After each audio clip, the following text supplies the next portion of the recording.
রাজধানীর মোহাম্মদপুরে অভিযানের সময় পুলিশের উপর হামলা চালিয়েছে ছিনতাইকারীরা। পরে পুলিশ পাল্টা ব্যবস্থা নিয়ে গুলিবিদ্ধ হন পলাশ নামে একজন। বিস্তারিত জানবো সহকর্মী নিবিড় সাহার সঙ্গে যুক্ত হয়ে।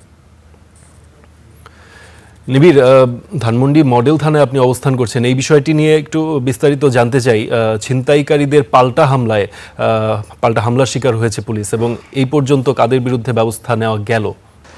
এখন পর্যন্ত মোট ৩ জন গ্রেপ্তার আছেন পুলিশের হাতে, এবং তিনজনই সকালে ঘটনাস্থলে ছিলেন। এবং কিছুক্ষণ আগে ধানমন্ডি থানায় আমাদেরকে ব্রিফিং করা হয়েছে, সেখানে আমাদেরকে যে অভিযানের বিস্তারিত তথ্য সেটি জানানো হয়েছে। এবং এই যে শীর্ষ ছিনতাইকারী পলাশ, এর বিরুদ্ধে বিভিন্ন ধরনের হত্যাসহ বিভিন্ন ধরনের মামলা বিভিন্ন থানায় রয়েছে, যার কারণে কিন্তু পুলিশ দীর্ঘদিন ধরেই এই পলাশকে বিভিন্ন জায়গায় তারা খুঁজেছে। এবং সবশেষ গতকাল রাতে তারা তথ্য পায় যে ভোরবেলা এই শীর্ষ ছিনতাইকারী পলাশ সে তার দলবল নিয়ে মোহাম্মদপুরের টাউন হল এলাকায় একত্রিত হয়ে সেখানে ছিনতাইয়ের একটি পরিকল্পনা রয়েছে তাদের। এর পরিপ্রেক্ষিতে কিন্তু তারা অভিযানটি চালায়, এবং সেই অভিযানে পুলিশের উপস্থিতি টের পেয়ে এই ছিনতাইকারীরা তারা কিন্তু আসলে তাদের কাছে যে বেশ কয়েকটি দেশীয় অস্ত্র, চাইনিজ কুড়াল, পাশাপাশি একটি খেলনা পিস্তল ছিল, যেটি অবিকল আসল পিস্তলের মতো দেখতে। এই অস্ত্রগুলো দিয়ে কিন্তু তারা পুলিশের ওপরে আক্রমণ চালায়, এবং সেখানে আসলে পুলিশ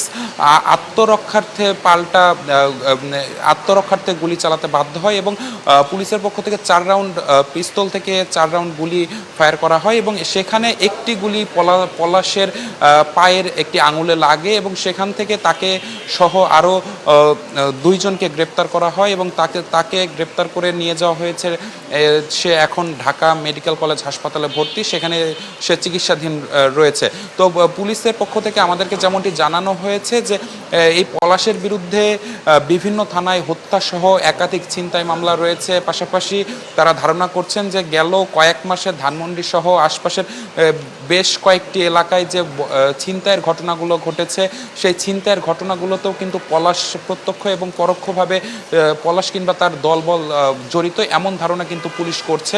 পাশাপাশি তারা যেমনটি জানিয়েছে যে এই ঘটনায় তারা আরও তদন্ত করছেন, তারা আরও তার অপরাধের যে পরিধি সেটি আসলে কত বড় সেটি জানার চেষ্টা করছেন। তো সব কিছু মিলিয়ে বলা যায় যে এই ছিল এখন পর্যন্ত আমার কাছে থাকা সবশেষ খবর।